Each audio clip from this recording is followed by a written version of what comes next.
ሐረርን እንደ ተምሳሌት በመውሰድ አካባቢዎቻችንን ለመቀየር የሚያስችሉ 7 ልምዶችና አቅጣጫዎችን ቀጥለው ቀርበዋል። የአመራር ቁርጠኝነት ሐረርን በዋናነት የቀየራት የአመራር ቁርጠኝነት ነው። አመታዊ ገቢያቸው ከሌሎች ያነሰ ነው። ለስራ ያዋላቸው በጀትም ዝቅተኛ ነው። ቀሪውን ያሟሉት አመራሩ ቁርጠኛ ሆኖ ቀን ከሌት በመስራትና አቅሙን አሟጦ መጠቀም ነው። ሌሎችም ከዚህ መማር አለብን። ሁለተኛ ታሪካዊ ሀብትን አውቆ ማልማት። ሐረርና አካባቢዋን ከሺህ ዓመታት የዘለቀ ታሪካዊ ሀብት አላቸው። ይህንን ሀብት በማወቅና በመለየት ለጉብኝት ምቹ አድርገውታል። መንገድ ተሰርቷል፣ ሙዚየም ተገንብቷል። የአካባቢውን ንጽህና የመጠበቅ ስራም እየተሰራ ነው። ይሄ ለሌሎችም ትምህርት የሚሆን ነው። ሶስተኛ ጥናታዊ አካባቢን አናቦ ጥንታዊ አካባቢን አናቦ ማዘመን። የሺህ እና የመቶ ዓመታትን ታሪክ ያላቸው የኢትዮጵያ ከተሞች እንዴት መቀየር እንዳለባቸው ሐረር ተምሳሌት ናት። ጀጎል ተለውጧል። የውስጥ ለውስጥ መንገዱ ተዘርግቷል። ግንቡን ለመጠገን የተሰራው ስራ፣ የመብራት ስራው ጥንታዊው ከተማ የወዳደቁ ቤቶች መከመቻ እንዳይሆንም እየተሰራ ያለው ስራ ጀጎልን ሁሌ አዲስ እንድትሆን አድርጓታል። ያረጁና ያፈጁ ከተሞች እንዴት እንደሚቀየሩ መማሪያ ነው። አራተኛ አካባቢያዊ ልዩ ጸጋ ለቱሪዝም መጠቀም።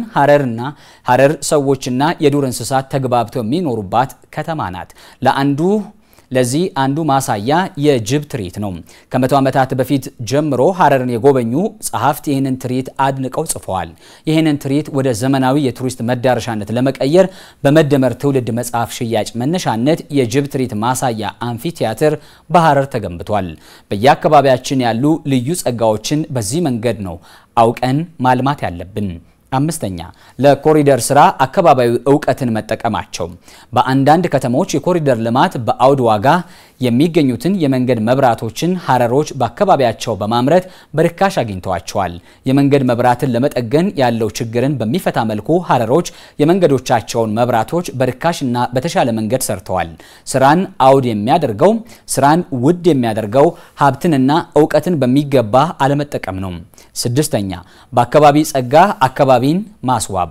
ሐረር ላይ የውስጥ ለውስጥ መንገዶች የተሰሩት በሐረር ድንጋይ ተጠርበው ነው። ይሄ ተግባር አንዱ አዲሱ ግንባታን ከነባሩ ጋራ እንዲጣጣም አድርጓል። ለአካባቢ ወጣቶችም የሥራ ዕድል ፈጥሯል። በጥቂት ወጪ ብዙ ስራ ለመስራት አስችሏል። የእውቀት ሽግግር እንዲኖር አድርጓል።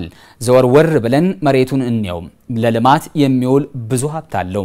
ሰባተኛ አስፍቶ ማሰብ። ሐረር በቆዳ ስፋት ከብዙ ክልሎች ያነሰች ናት። ታሪካዊ ከተማ በመሆኗ የነዋሪዎች መጨናነቅና የቦታ ጥበት አለ። ጠባብን ቦታ የሚያሰፋው ሰፊ አመለካከት ነው። ሩቅን የሚያቀርበው አርቆ ተመልካችነት ነው። የሐረር የኮሪደር ልማት ሰፊ የሆነውን በዚህ እይታ ነው።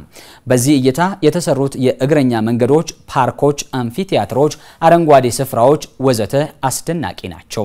አስፍቶ ማሰብ ጥቂቱን ያበዛል፣ ሩቁን ያቀርባል። እነዚህ ሁሉ ስራዎች ሀብት እንዲመነጩ ምቹ ሆቴሎች ያስፈልጋሉ። ኢንቨስተሮችን ስቦና በረታቶ ንግዱን ማቀላጠፍም ይገባል። በከተማ የተሰሩ ስራዎች ዘላቂ እንዲሆኑ በገጠሩ የሌማት ትሩፋት ይበልጥ መስፋፋት አለበት። ዘመናዊ ግብርናና የግብርና ተዋጽኦ ማቀነባበሪያዎች እንዲፈጠሩ እንትጋ። የአካባቢያችንን ገበያዎችም እናነቃቃቸው።